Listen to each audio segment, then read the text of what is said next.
Power outages can wreak havoc on families wherever you live. And we just experienced 42 hours without electricity. And today we're going to share what we did, what we already replenished, what preps worked best for us, and what we still need to work on to prepare.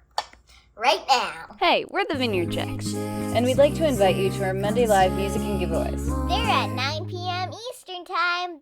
Power went out Wednesday evening, and when we went outside, the sky was crazy.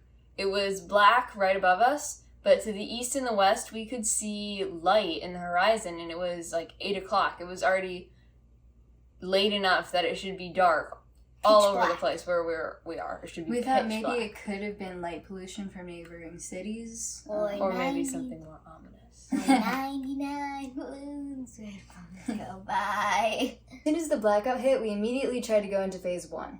Phase 1 includes finding our phase 1 tote, which is basically filled with our wood-burning stove supplies, which is our cookware, a butane burner, and lanterns.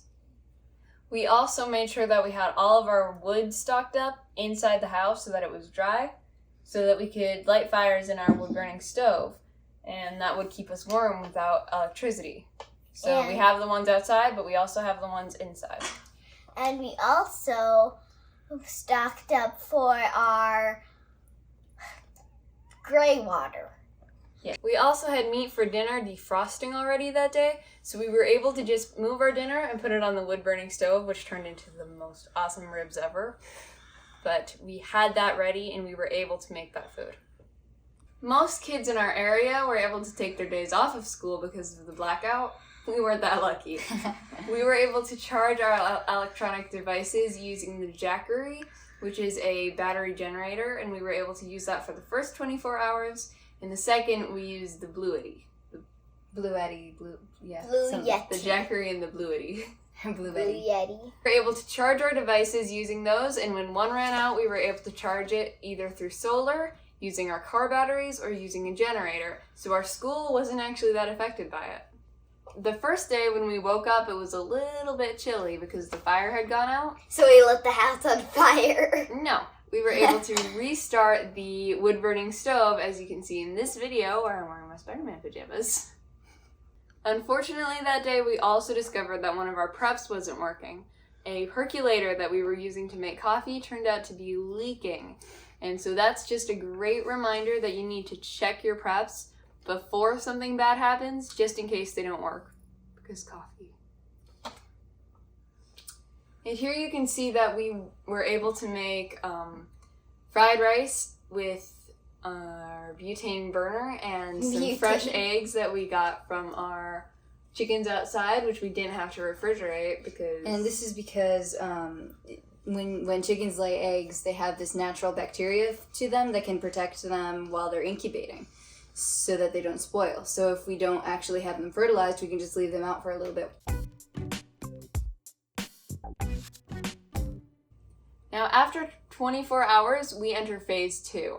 And phase 2 for us actually has a few things that happen. First, we recharged the Jackery and switched to the Blue Yeti, which means that we have to limit the use of electronic devices we have because we're running low on electricity that we can use to charge them.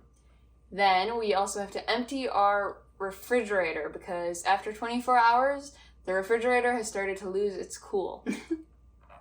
And that means we have to get them somewhere cooler, so everything that was in the fridge is moved outside into the garage in coolers because even in this unusually warm Michigan February, it's still colder outside than it is in our fridge at that point. And so that's a good place to keep them. The freezers should still be good for a good bit until then. 49 hours is a total. Now, phase 3 is where it gets hard. That's at the 48-hour mark. And once you hit phase 3, we have to restock our gray water reserves. And that means we have to go out into the barnyard, where it's cold, and get the big black barrels filled with water reserves that we use for animals during the emergencies. But we'll need to get that if we hit the phase 3 mark. And on top of that, we'll also have to empty out all of the freezers because 48 hours is the max you can keep refrigerated food, or freezer food in the freezer after the freezer dies. And we would have to take that outside. We'd have to can it with what we can. We have a propane canner right. that we can take outside. Right. And we'd have to cook a lot of it, and we'd be eating a lot of meat just so that stuff doesn't spoil. And thankfully, we didn't actually make it to the 48-hour mark, but we were getting very close. I think we hit 42. We were 6 hours away from it. 42, and then the lights came back on right before we were going to have to actually go through all of that. But we do have a plan for the 48-hour mark, which is phase 3. At the 42-hour mark, the lights actually came back on, and here's a clip of Bunky showing you exactly what we did to replenish, because once the power comes back on, there's a good chance it'll turn back off again, so we were moving quickly to try to make sure we had everything replenished. Be sure to stay tuned for what we thought was best and worst with our process. Go! In this day and age, dangers surround us. Crisis prepares to strike, and zombie squirrels are preparing to take over the world. Are you prepared? With the Jace case, you can protect yourself from multiple diseases. This case can fight tetanus, pneumonia, and even infections from animal bites. Ha! Ha! Wait, who are you? I've got my Jace case. Do you have yours? And how'd you get in my house? Order your Jace case with the link in the description and use the coupon code VC10 for 10% off. What? Now that I've got the code, I can get a Jace case. Now please get out of my house. Recharge batteries for the lamps we used, and refuel butane fuel for our burner. Recharging power stations is refill buckets of water that are food safe. Try to water my garden. We were trying to save water, but you can see that some of my leaves are droopy, like this basil and this celery. So definitely need to water my garden soon.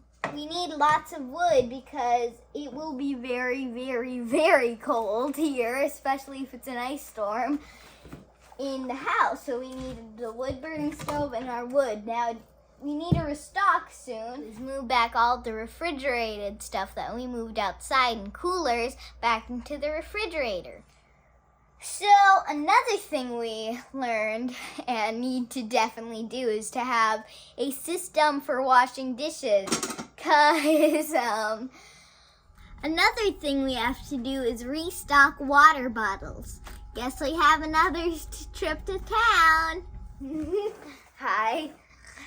But even more importantly are the things that we realized we need to work on, and some of the things that went so well, we think that you should look into doing that too.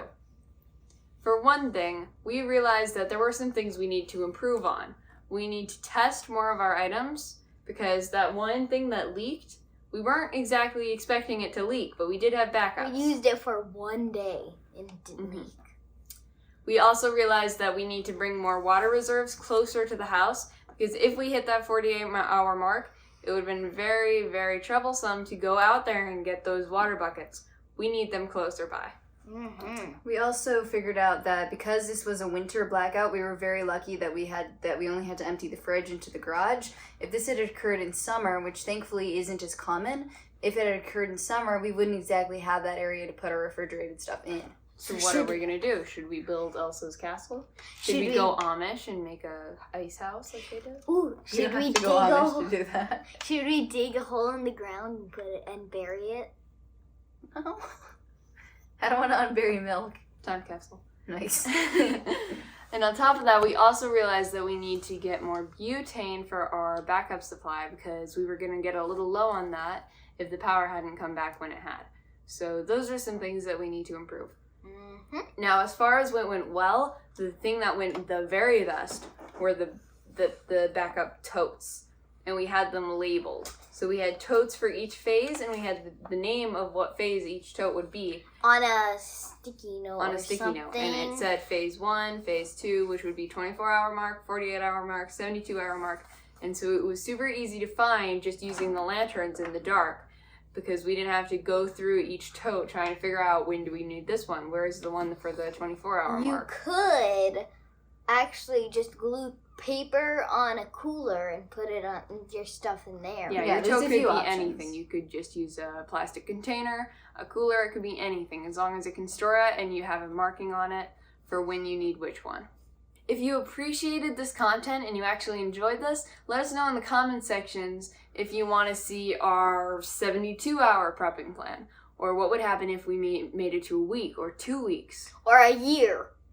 2 weeks, I think, is when world domination starts. That's where Or we're going no, with isn't that. that Yeah. a year? Yep. No, that's 2 weeks. We'll Okay, take over yeah. Michigan. We have very thorough plans. We'll take over Michigan and then we'll spread to the rest of the world. The Vineyard Chicken Empire. Oh, gosh. We're the Vineyard Chicks, and we'd like to thank you for watching.